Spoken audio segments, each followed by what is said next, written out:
Hello to everyone. I'm so excited to be here and share with you and welcome your questions today and going forward. So, my aim is to provoke your thinking. We all together want to and need to create more joy in learning because when we have joy in learning and working and improving and innovating together, we can accomplish anything.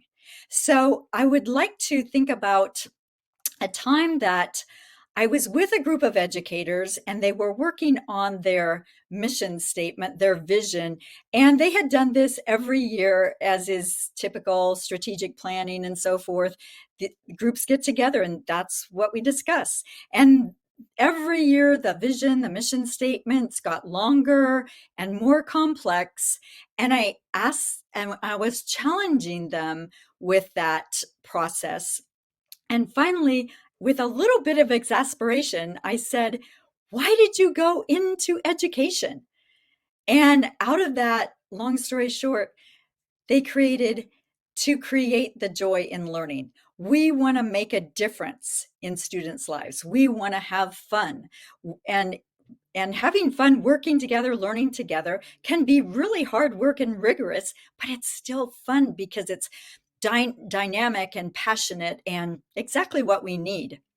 So we need to prepare ourselves and our organizations for change, for being able to be agile and adaptable, and for all of the changing needs of the students, the staff, the faculty, but also the parents, the community, and society. So education as a system is so essential, but today we need to really think about transformation of the system and how do we optimize the system? How do we break down the barriers between all the parts inside and outside? So how do we break down the barriers when it comes to whether it's the legislature or the community or society or departments, um, mental health, and all of the silos that we sometimes find in an organization. So we need to challenge our thinking. I would like to ask you a question that you just keep in your mind as we go through the next 20, 30 minutes. And that is, what are some of the important things that you might need to learn in order to create and transform a new education system? What if you took a clean sheet of paper and said, okay, we're the leaders or we're the contributors. How do we create a new, different education system that can be more relevant, inspiring, rigorous, collaborative, full of communication skills, focused on our future? So, what do we need to learn in order to lead like never before? That's so. I would like us to participate in a short little exercise to help us with that. I invite you to take your hands and fold them together. Notice which thumb is on top. Now take them apart, fold them together again, but put your other thumb on top. Now cross your arms. Notice which arm is on top. Now uncross, cross again, but put your other arm on top. How do you feel? Most people say to me, Marcia, that's uncomfortable. I don't like that discomfort. It doesn't fit. What else could I do? But it just doesn't work that way. That's a little change. Little changes, less than a minute. But what is the first thing you want to do when you don't feel comfortable and you're experiencing something new, but it doesn't fit the norm? It doesn't fit the way we've always done it. It doesn't fit the status quo. It doesn't fit because, well, we have all these rules and laws and policies and procedures, and we've had those for 10 or 20 or 50 years. What are we going to do instead when something just doesn't feel right. So that little change is mere change. It's tinkering around the edges. But mere change is not what we need to deliver when it comes to creating an education system that works better for all. And so when we think about how are those changes, there's actually three kinds of changes. And we need the kind of change that puts us on the edge of our comfort zone, because that's where learning takes place, at the edge of our comfort zone. So we have traditional change where we just want to make things better. We have transactional change where we want to go from one thing to another. Like we want to go from San Jose to Chicago. Well, we know about those two places. We can drive, we can take multiple ways, we can fly, but we already know those things. When we are talking about transformational change, that's the kind of change we need in education. We need to go into the future where we've never been before, like we've never done before, because we need to take on the challenges of yesterday and today and create a system that is going to really transform. For example, one of my mentors, Dr. W. Edwards Deming, went to Japan at the invitation of General MacArthur after World War II and helped transform the nation. He then came back and worked with the CEOs of Ford and General Motors and helped transform and save our auto industry. When it comes to education, we need to ask the question, are we getting the results that we want, the results that we need? Are we future focused? And so that's what will pull us into doing work together, leading together, learning together to make a bold new system. So as I've talked about the system, oftentimes we think about a system that's our org chart. We have the people at the top, maybe it's our boards and our CEOs, our presidents, our vice presidents, and then on down, lots of people in the organization. But oftentimes those org charts have the silos, and people don't know across departments what other departments are doing. They don't collaborate well.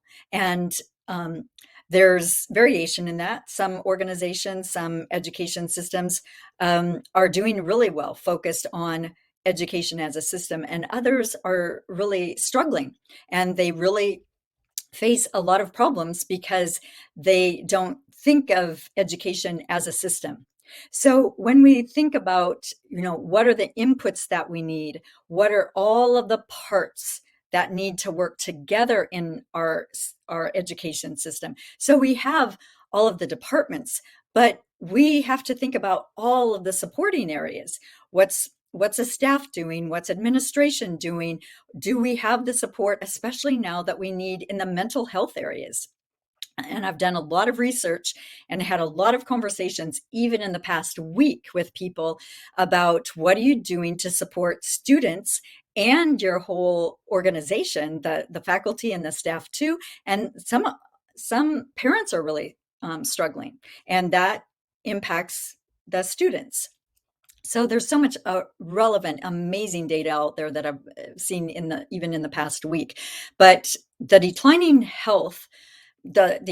mental health of students has actually been declining not just in the past 2 years, but for the past 8 years. We have to take a closer look at all of the parts that of the student, that are parts that are impacting the student. Why are they struggling so much? It might be anxiety, depression, trauma, an abusive environment at home. It might be assault. 25% of female students have been assaulted. It's interesting to see that, of course, if students are struggling, then they are not going to do well in school. um, GPAs decline, the absenteeism, goes up, and then eventually they drop out. In extreme cases with, depression, suicide attempts, and then sometimes they're successful. That's not. These are all issues that they're part of the system, and that's why all of the parts need to work together. So how do the leaders of the education system create more like a picture like this, where we're focused on who are we serving? We're serving our primary audience are the students. How do we help them learn and develop? And how do we uh, um, create an environment where they can be self-motivated, they get the support that they need, and I think going forward, based on a lot of the research I also did and conversations I've had, is going forward, we must have more interactive experiences, more projects, more things that are meaningful and creative for students and for everyone in the system. It's teachers and the staff and the students all working together, taking some difficult problems, taking some social issues. One of the universities, I spoke to a provost, and they have an amazing program called Honors X, and students apply to work together, and it's cross-functional across many departments. So the faculty is cross-functional, the students are from multiple disciplines, and they work together on a social problem. And so they have many perspectives. How would they communicate that? How would they develop better processes? How would they identify what's important to deliver, out to the society?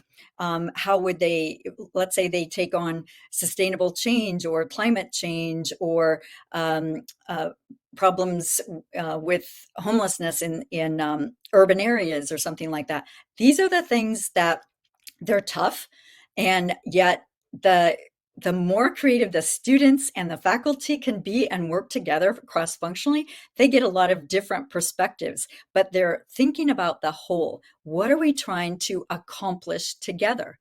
And so as we identify all of the parts of the system in the organization, whether it's how do we make sure that we include everyone. So we have the remote learners, some people who have moved away, but they want to participate in the education process. They've started their education at the university, but for some reason the family moved, or for medical reasons they had to move somewhere else. Whatever that is, how do we include everyone? And so these are the questions for leadership. How do we create the system where the essential parts can work together? It's kind of like the body. We identify what are the essential parts of our body in order to survive, to live.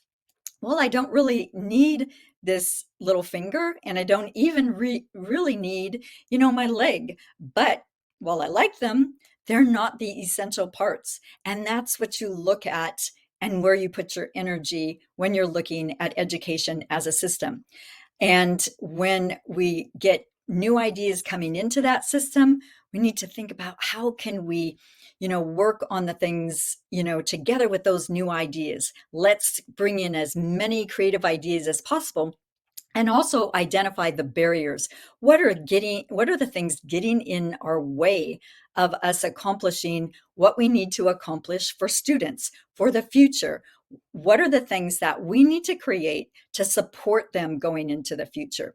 And then continual feedback of the system. How do we make the system better and better? And to get it more and more in sync with the voice of our customers, which is our students, our communities, our society. So I've talked about, the three kind. I want to talk about those three kinds of change again. So it's nice to have traditional, transactional, but transformational is the breakthrough. That's what we need for a bolder future. In order to survive, in order to change the world, we need that transformation. I know it's been kind of a buzzword, but one of my colleagues and good friend, Dr. Sheila Scheinberg, and another colleague, Dr. Ken Maker, and I, they have been in education for decades, and we wrote a white paper together that is available on my website, and I invite you to take a look at that. It gives you it talks about transforming the system, and it defines transformation. So to move on, make sure I hit the right button here. So there are three foundational strategies, kind of like a three-legged stool, I often say, for system optimization. So how do we create and continually transform the education system to optimize it, not just maximize the parts, because that will destroy it, it will sub-optimize, but how do we optimize the whole? And that is taking a look at continual improvement as a business and educational strategy, but that's not enough. But then we take a look at innovation as a business and an education strategy. But again, that's not enough.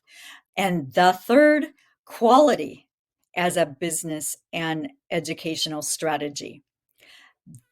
Quality is so powerful, taking us into the future, because we think about who defines quality. Well, the recipients, the students, the society. We define quality. And then, but who's accountable for quality? The leaders. It is not people in the system. It's not a teacher, a janitor, the mental health department, or the engineering department. Quality for the system is created at the leadership level. So the board, the leadership team, your cabinet, those are the people that are accountable for creating the system. And then don't try to motivate your people. It's a common mistake, and it oftentimes will demotivate people. Instead, the role of leadership, your job, is to create an environment where people are self-motivated. That's where the power is. That's your job. So these three strategies that are interdependent, they are the foundation that will help you move into system optimization. So what kind of knowledge, I asked you that question, what do you need to learn in order to transform your organization and create education with a new framework, with new thinking? And so I just want to share some ideas. Again, my mentor, Dr. Deming, gave us something he called the system of profound knowledge, and you can, read more about that. And I'm happy to help you with resources. He was always sharing with us, we continually have to learn, and question, and experiment and try things and figure out what works, what doesn't work. If it doesn't work, toss it. If it's working, integrate it and keep learning.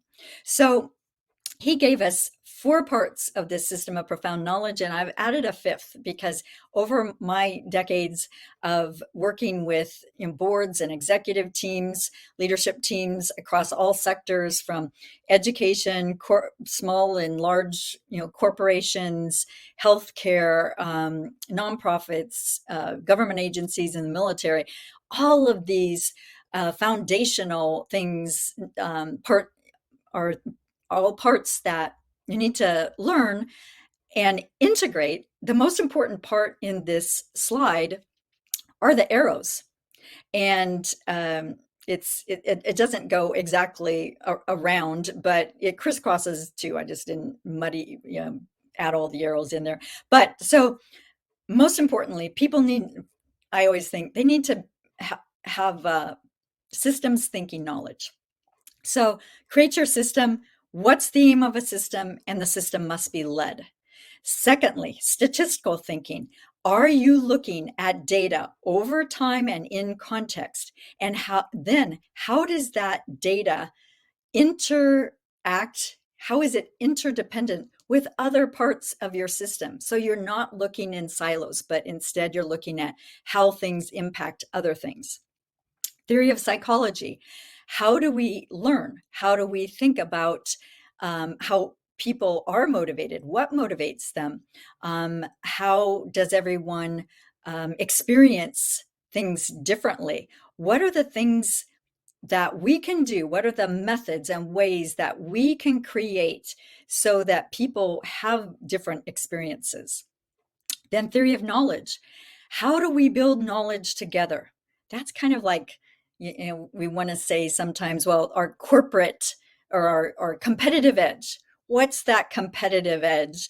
And when we think about, okay, we want to have, we really internally want to think about how do we get better and better and do things so different, so bold, so innovative. And so having a plan, implementing it, then saying, okay, what worked, what didn't work, what do we standardize, and do it again and again. And the faster we do that, it's called a PDSA model, the faster we all learn together. It's collaborative, it's creative, it invites people to contribute.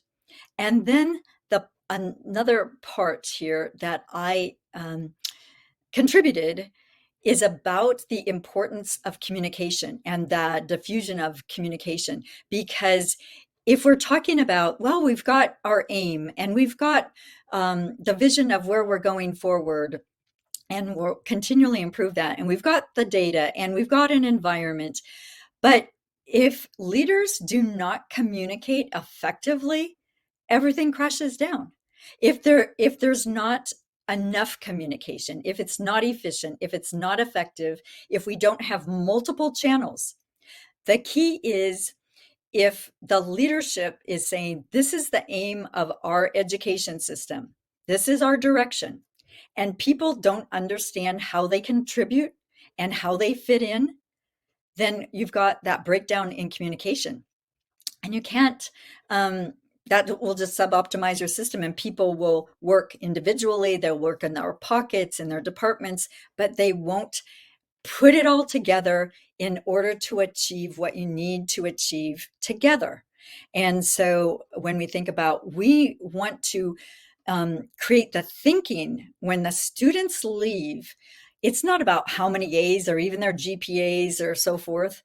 Can you remember what you got on that English test when you were in 5th grade or 11th grade? It doesn't matter. But what's important, what's essential is that we have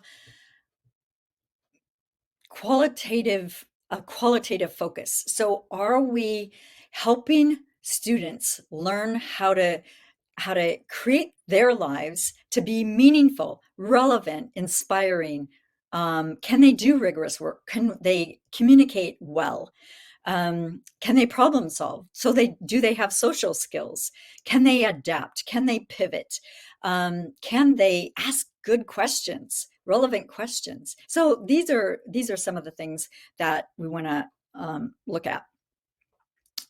And so this is a tool I put together to help people called the Strategic Compass. It's also well described in my book, Pivot, Disrupt, Transform. And so just briefly, the questions that are interdependent, again, that the leaders of the system, I always tell, the leadership teams I'm working with, or the boards of directors, if you can work off of this one sheet of paper through the lens of the system of profound knowledge that I just showed you, the 5 parts that I contributed, and with this tool of the strategic compass, you can lead an organization and transform it and go into the future. So what are you trying to accomplish together? What do you stand for in words and behaviors? By what method will you achieve that aim? Who are you serving? And identify all of the different constituencies you're serving. Students are primary, but also you've got the communities, the society, the faculty, the staff, and we don't want to sub-optimize by looking at one group or one group taking more power or anything, but how do they work together? And then your measures. But the most important measures are unknown and unknowable, meaning how do you measure certain kinds of success? How do you measure happiness? How do you measure quality of life? How do you measure kindness? How do you measure creativity? Some of the most important measures, as Dr. Deming said, are unknown and unknowable. So your job is to then ensure that the education, to create and transform a system of education and ensure that that system is optimized, and you can ask questions going forward that will help everyone be creative and collaborative to achieve your aim.